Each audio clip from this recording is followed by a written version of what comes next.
조갑제 TV 시청자 여러분 안녕하십니까? 2019년 11월 28일 오후 4시입니다. 청와대와 경찰이 짜고 김기현 울산시장을 작년 지방선거에서 낙선시키기 위한 공작을 했다. 없는 죄를 만들어 가지고 김기현 시장의 척건을 올가매기 위한 일종의 청부 수사를 울산지방경찰이 했다. 이것을 검찰이 통제를 해가지고 기소 의견으로 송치된 사건을 무혐의 불기소했다. 이렇게 되는 과정에서 김기현 울산시 당시 현직시장이었습니다. 시장은 언론에 수사 사실이 막 보도되고 비서실장 사무실이 압수수색되는 게 보도되면서 상당한 차이로 리드하다가 결국 선거에서 지고 문재인 씨의 친구인 송철호 후보가 당선되어서 현재 울산시장을 하고 있다. 그런데 검찰이 이제는 이 청부 수사가 어떻게 이루어졌는지에 대해서 청와대 수사의 칼을 겨누어 가지고 수사에 착수를 했다. 그리고 이 김기현 씨 주변의 비리 첩보를 내려보낸 게 당시의 청와대 비서관이었다. 이런 사실이 확인되면서 이게 문재인 정권 출범 이후에 최대의 권력형 비리 사건으로 확대되고 있습니다. 이 사건의 수사가 어디까지 계속되느냐에 따라서 총선을 앞두고 아주 심각한 정치 위기, 정권적 위기가 일어날 가능성이 아주 농후해졌습니다. 이걸 좀 넓게 정리를 하면 이렇습니다. 민주주의 국가에서 가장 큰 범죄는 부정선거입니다. 말하자면 부정입학으로 대학에 들어가는 이 사건이 학사행정에서 가장 큰 사건인 것과 마찬가지입니다. 부정선거로 당선된 대통령, 부정선거로 당선된 시장, 부정선거로 당선된 국회의원이 국가 공권력을 행사하면 그 자체가 국기문란입니다. 그 자체가 반역이죠. 자격 없는 자가 권력을 행사하는 거니까. 따라서 선거의 공정성은 모든 민주주의 국가에서 지켜야 할 가장 중요한 법이고 가장 중요한 규칙입니다. 그런데 이번 이 사건은 공정한 선거를 방해했다는 거죠. 그 방해하는 방법이 고약합니다. 보통 허위 사실을 퍼뜨린다든지 하는 이런 식이 아니라 유력한 시장을, 현직 시장을, 당선 가능성이 높은 시장을 수사를 통해서 그리고 수사하는 상황을 언론에 노출시켜 가지고 그것도 선거 임박해 가지고 이렇게 함으로써 드디어 목적 달성에 성공을 했다. 그런데 문제는 여기서 모든 문제의 출발점은 수사의 동기입니다. 수사가 자연스럽게 이루어졌느냐. 그러니까 고소고발 이런 걸 취급을 하다가 보니까 자연스럽게 물이 흘러가듯이 수사가 진행되었느냐, 아니면 인위적으로 누구에 의해서 지휘되었느냐 하는 것인데, 이것은 청와대의 지휘로 밝혀지고 있습니다.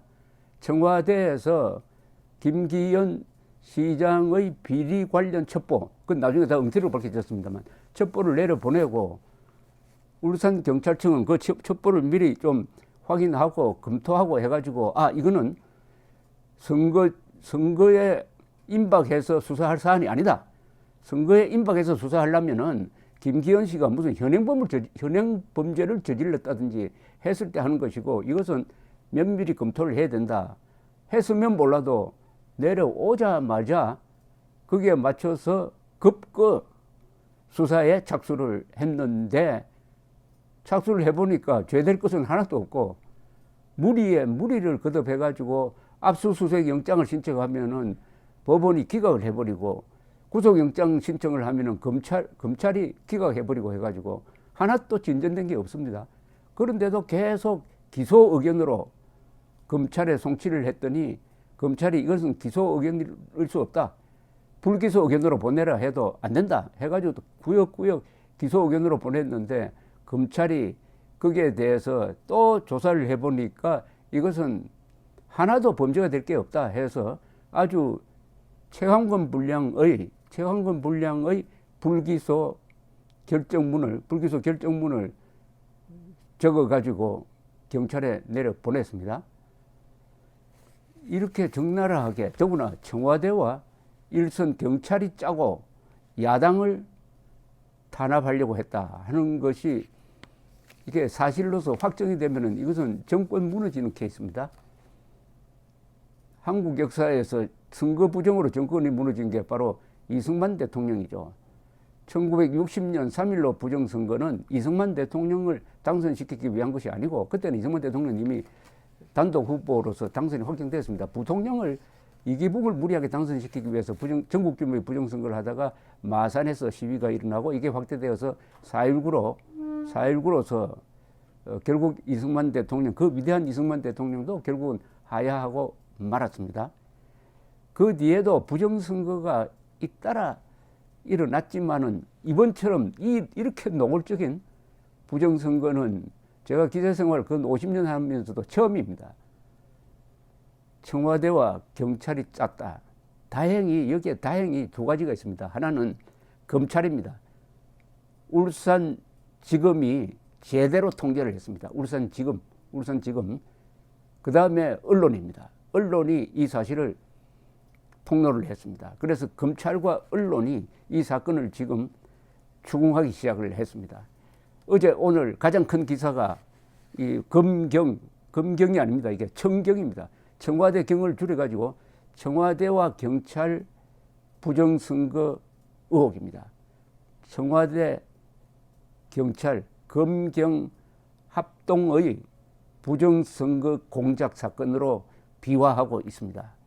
여기에도 또 조국이 등장합니다. 조국 밑에 비서관이 비리 첩보를 경찰청을 통해서 울산지방경찰청으로 넘겼다. 그러면 조국이 명령권자냐? 아니면 조국 위에 누가 있느냐? 또 여기에 참 이것을 하나의 드라마로 만드는 게 인간관계입니다. 조국 이번에 덕을 봐가지고 당선된 송철호, 문재인 이 세 사람은 서로 아주 친밀한 관계입니다. 이 송철호 시장은 7번 선거에 출마해 다 낙선됐다가 8번째 당선됐다고 합니다. 그리고 문재인 대통령과 그렇게 친밀하다고 그래요. 또 조국은 이 송철호 출마한 어느 선거에서는 뭐 선거 운동본부에 아주 중요한 간부 역할도 한 적이 있다고 하니까 조국, 문재인, 송철호 이 사이는 거의 동지적 관계입니다. 그런 가운데서 경찰을 지휘하는 자리에 조국, 문재인이 앉아 있으니까 송철호를 당선시킬 수 있었다. 이렇게 보이는 거죠. 이것은 부정선거 중에서도 밑에 뭐 개표원이 뭐 조작을 했다든지 하는 뭐 돈을 주고 표를 샀다든지 하는 게 아니고 국가 공권력의 가장 축인 경찰을 부정선거에 활용했다. 그것도 청와대가. 이렇게 어마어마한 규모입니다. 어마어마한 규모의 사건입니다. 자, 이게 어떻게 될 거냐. 이 쉽게 말하면 조국 사태에 비교해서 이것은 10배, 100배의 중대성을 갖고 있습니다. 그 중대성의 기준은 뭐냐. 경찰을 사병 집단처럼 또는 흥신소처럼 이용을 해가지고 야당을 탄압했다는 겁니다. 그리고 수사를 정치적 목적으로 했다는 겁니다. 수사를. 이것은 부도덕할 뿐만 아니라 공권력의 반인도적 사용입니다. 이 수사는 경찰이나 검찰의 수사는 첫째로 억울한 사람을 보호하는 것에 있습니다. 억울한 사람이. 그 억울한 사람은 가해자일 수도 있고 피해자일 수도 있습니다. 살인범을 저질러도 그 살인을 저지른 사람은 현장에서 붙잡혀가지고 맞아 죽으면 안 돼요.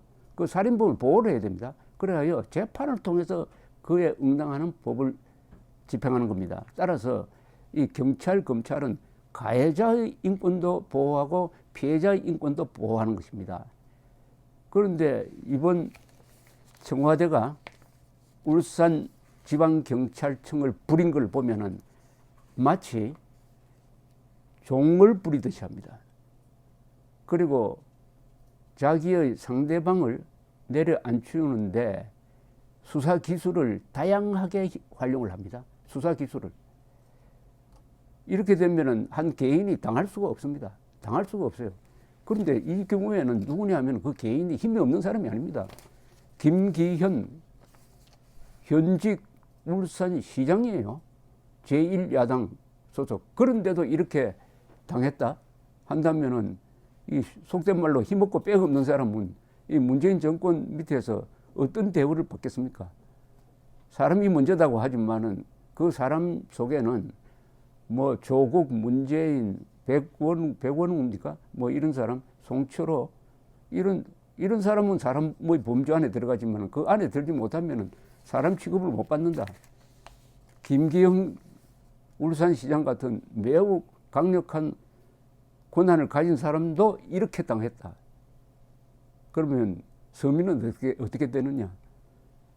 바로 이 집권 세력이 가지고 있는 인간관, 법률관이 이렇게 극명하게 드러나기도 어려울 것입니다. 그러나 검찰이 아주 정의로운 역할을 했습니다. 그 끈질긴 경찰의 수사를 면밀히 지도 검토하는 과정에서 무혐의 처분을 해가지고 억울한 사람을 구했습니다. 그러나 이런 검찰이 없었다면 어떻게 됩니까? 검찰까지도 정권에 휘둘렸다면 어떻게 되겠습니까? 속죄 없이 이번에 피의자로 지목됐다가 이제는 무죄인이 됐지만 이 세 사람은 아마 지금 감옥 가서 감옥 살고 있을 것입니다. 정의로운 검찰입니다. 아찔합니다, 이게. 그런데도 이 정권은 이런 검찰을 무력화시키기 위해서 공수처를 도입하려고 합니다. 이제 속이 뻔히 드러났습니다. 자기들이 멋대로 잡아넣고 할 수 있도록 방패를 하나 마련해야 되겠는데 검찰은 말을 안 들으니까 공수처라는 별도의 조직을 만들겠다. 이 자체가 이게 쿠데타입니다. 그것도 헌법에 근거가 없는 기관을 만들겠다는 겁니다. 헌법에 근거가 없는 사병집단을 만들겠다는 것하고 같습니다. 헌법에 근거도 없는 사병집단 만들어가지고 거기 탱크 주고 기관총 주고 하면은 그게 쿠데타 아닙니까? 어쨌든 이 사건은 점점점 커질 것입니다. 그리고 총선에 큰 영향을 주게 될 것입니다. 다만 전제가 있습니다. 언론이 치열한 취재 경쟁을 해야 됩니다. 하루가 다르게 새로운 뉴스가 나와야 합니다. 그만한 언론의 취재력이 뒷받침되어야 하는데 그러려면은 시청자나 구독자가 지원을 해야 됩니다. 응원을 해야 됩니다. 용감한 기자를 응원해야 됩니다. 기자가 용감해지면은 검찰도 같이 용감해집니다. 감사합니다.